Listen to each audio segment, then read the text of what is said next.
أعوذ بالله من الشيطان الرجيم بسم الله الرحمن الرحيم والصلاة والسلام على سيدنا ونبينا وحبيب قلوبنا أبي القاسم المصطفى محمد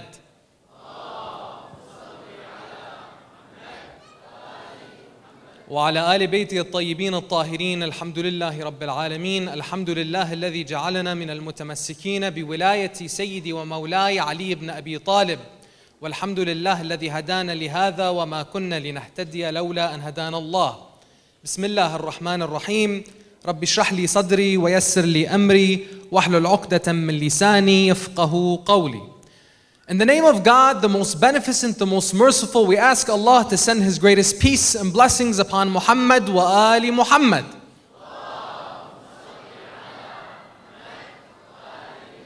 We praise Allah for all the blessings He has given us, and the greatest blessing being that He allowed us to be of the ones who remain steadfast, dedicated, and loyal on the path of our Master after the Prophet, the commander of the faithful, the prince of the believers, the protector of the Prophet and his message, Imam Ali ibn Abi Talib alayhi salam. We praise Allah for this blessing and every blessing, for without Allah we would have nothing. Assalamu alaikum, dear respected scholars, my dear respected brothers and sisters, wa rahmatullahi wa barakatuh. Dear brothers and sisters, I'm going to take these few minutes to talk about a few important concepts. In life, everyone wishes to live a successful, meaningful, happy life. That is a goal that each and every single one of us has. Young and old, we all want to live a life that's meaningful, successful, and happy. But from the human condition, we can see that often people spend their entire lives searching for some type of success, happiness, and meaning. And they don't find it. Now, tonight I'm going to focus on two things that allow us to understand life and see how we can actually have that life worth living. And that is, in addition to life itself, hope and time. And to allow us to understand these two things, these two keys to living that happy life, we're going to need to focus on three individuals. And we're going to call those individuals the Knights of Light. The Knights, individuals, men of bravery, courage, and valor, men of wisdom, knowledge, and enlightenment. Knights. In every meaning of the word of a knight, Knights of Light. The first, of course, is no other than the Knight of Life. The one who his life would start from the house of God, the Kaaba itself. The one who would have the only honor to be born from this very house of God. A house of God like no other. A house of God that every single believing man and woman would turn to every moment of prayer. 5 times a day we turn to the place of the birth of the Knight of Life, none other than Ali ibn Abi Talib.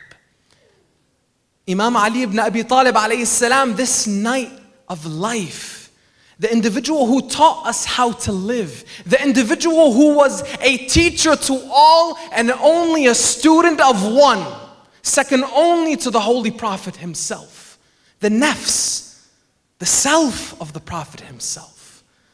When you look at Ali ibn Abi Talib, from his young age until the day that he was struck and killed, we see stories upon stories showing us how to live. Look at the following. Imam Ali alayhi salam was one who, even when his rights were taken away, he would keep life and its meaning at the forefront of his mind. That even when what you would see as something that maybe life is crumbling at your fingertips, and that everything is devastation and destruction, that everything was moving away, Ali ibn Abi Talib saw life and its meaning. He would keep the vision at the forefront of his mind.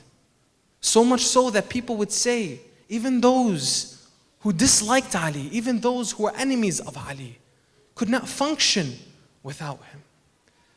Now, in the highest of the high and the lowest of the low, Ali ibn Abi Talib was always consistent, was always balanced, was one who taught us that if you wish to have the success of this life and you really want to be happy, if we really want to be happy, we need to live for this life as if we would live forever, but live for the next life as if we would die tomorrow.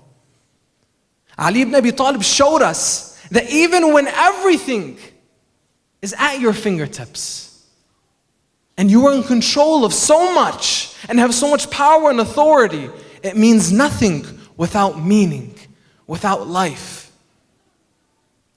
One day, Ali ibn Abi Talib was sitting down, and Abdullah ibn al-Abbas comes up to Ali ibn Abi Talib. And Imam Ali alayhi salam at that time, he's polishing his shoe. As he's polishing his shoe, he asked Abdullah a peculiar question. He asked him his opinion. He asked, Abdullah, what say you of the value of the shoe that I'm polishing? He was perplexed by the question. And he responded, it's a shoe. It has no value. Ali ibn Abi Talib would respond and say, the caliphate that I am currently assuming, this caliphate, this seat that so many have gone after, is less in value than this shoe that I'm polishing. And the only reason I sit in the seat of the caliphate is to bring justice and truth and to separate it from falsehood and vice. Ali ibn Abi Talib, during his caliphate, during his reign, he would be one to walk in the markets undetected by the people, wearing normal clothing, no entourage, no one escorting him, walking in the market with the people. One day as he's walking in the market, something he did regularly, he sees an elderly man begging. And it caught his attention because this elderly man was begging and nobody was coming to his aid. Nobody was stopping to ask him if he needed anything or to respond to his requests. Imagine this elderly man going from one person to the next saying, please help me, I'm poor. Please help me, I have no money. Please, I barely have clothes on my back. My stomach is empty. I have no food to eat. I don't have a home to sleep in. Please, help me. And nobody responded. This made Imam Ali furious. The knight of life was furious at this moment. He looked around to the people that were in his midst and he said, what is this? As in, how is this taking place at the moment? One individual responds to him and says, he's but a Christian. Leave him alone. To that, Imam Ali would be even more furious. He said, how dare you? How dare you use this man up in his youth and then neglect him during his old age? And at that moment, Imam Ali revealed who he was, and people recognized that this was the Khalifa, the Caliph, the ruler. And he said, I want you to go to the treasury and make sure that this man is taken care of. And all of his needs are met, and every request is answered. And I'm not moving from this place until you do so. This Ali ibn Abi Talib alayhi salam was the same individual who during his tenure, again, his character and his virtue did not change when he was in a position of strength. He was the same individual that during the tenure of his rule, he would give the following directives to Malik al-Ashtar, his appointed governor in Egypt. You'll see this in letter 53 of Nahj al-Balagha, the Peak of Eloquence. A book, a compilation of the works of Imam Ali, his sayings, his sermons, and letters that were compiled by the 11th century scholar Al-Sharif al-Radi. In letter 53, you'll see the directives of Imam Ali alayhi salam to Malik al-Ashtar saying, "O Malik, do not be a ferocious beast over your citizens. You are to treat people one of two kinds, either your brother in faith or your equal in humanity." Ali ibn Abi Talib in that moment, like in many of the other moments, taught us how to live life amongst one another. That either you're going to be my brother or my sister, as in you're an individual who I care for even more than my own self, or you are at the very least my equal. Meaning I am not better than you and you are not better than me. And this applies, my dear brothers and sisters, regardless of faith, regardless of background, regardless of religion or creed, color or race. I am not better than you and you are not better than me. That was the philosophy of life by the night of life, Ali ibn Abi Talib. Now, in order to understand life, you need the night of hope. You need the night of salvation. You need Al-Hussein alayhi salam. You need the individual who was the shadow of Ali ibn Abi Talib. You need the individual whom the Holy Prophet himself described as the ship of salvation.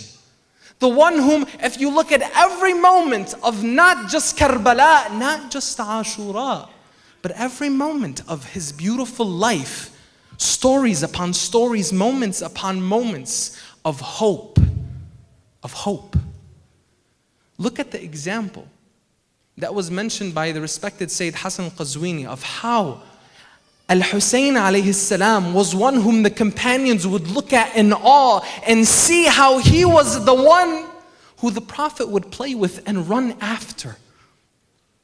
When individuals would look hopeless into their own lives, they would see that simple love that the Prophet had for Al-Hussein alayhi salam, showing us that attachment from Al-Hussein to the Prophet, to God.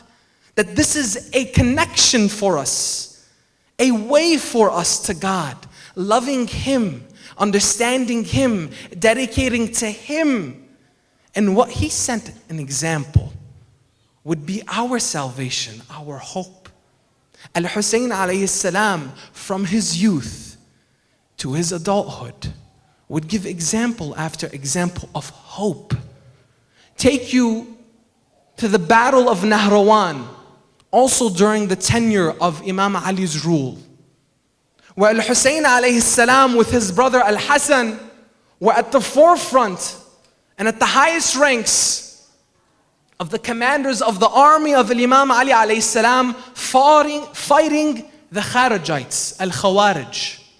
At the end of the battle, Imam Ali's forces were victorious. The individuals that were fighting against Imam Ali were lined up and they were taken as prisoners of war.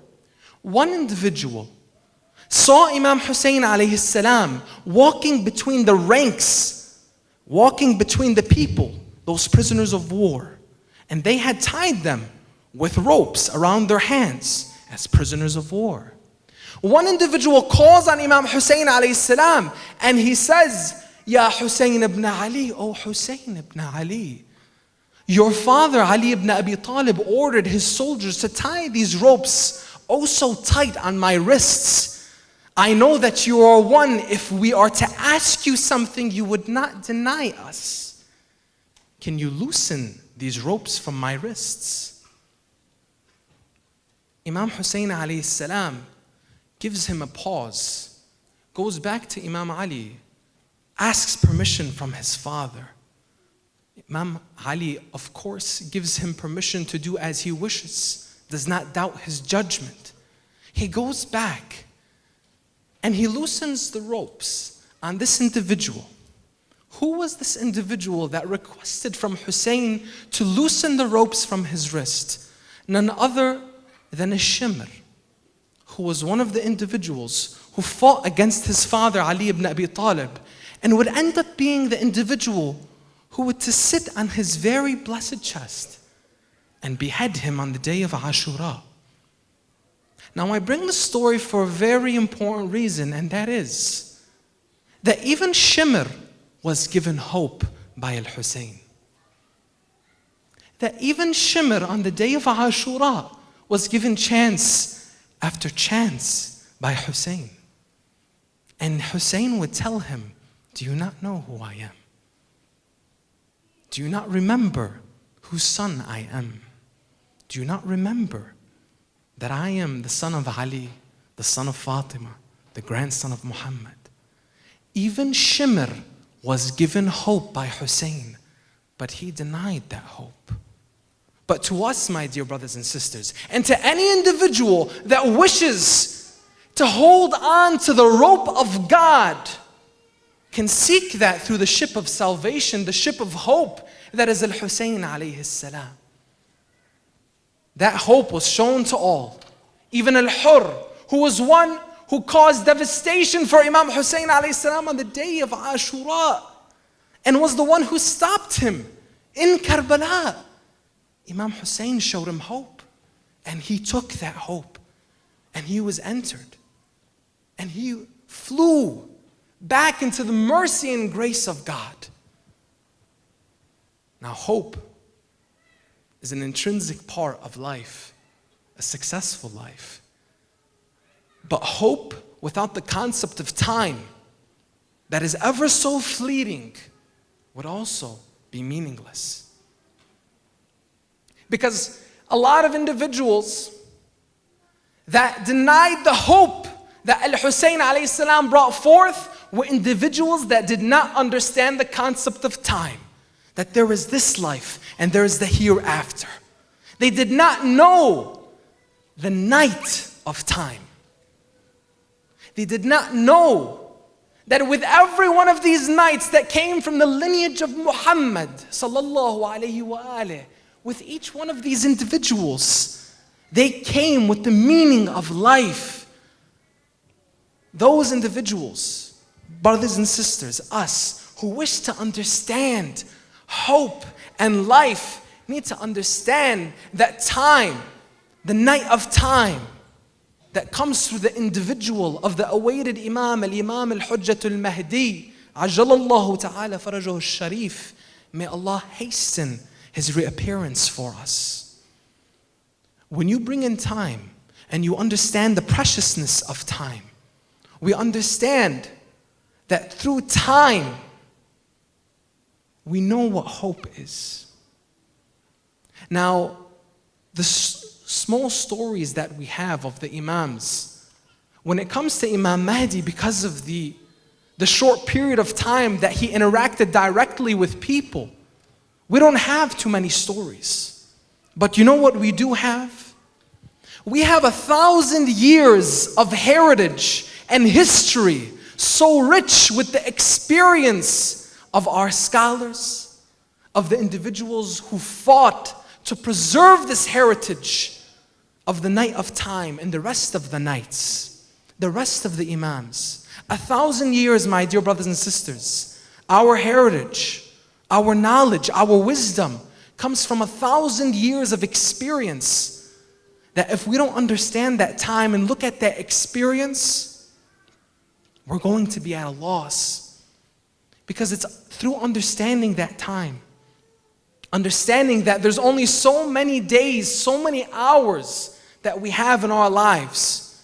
And if we don't treat that time with respect, then that hope will be taken for granted. That life that we want to live that is of success and meaning would be at loss. So my dear brothers and sisters, to live that meaningful life, to live that life of success, happiness, and meaning, we need to hold on to that hope. We need to hold on to that ship of salvation. We need to build that relationship with time and the master of time, the night of time, Sahib al-Asr wal-Zaman. And all of that, my dear brothers and sisters, cannot happen without realizing that the ultimate connection in all of this, that all and each and every one of these nights dedicated to, was ultimately for what? The service of their Lord, the service of God, and having a life dedicated and established for him. We ask that we can have this blessing, and we send the blessings of this gathering to the Imam of our time in remembrance of him, in remembrance of his forefathers, and take this with a loud salawat ala Muhammad wa ali Muhammad.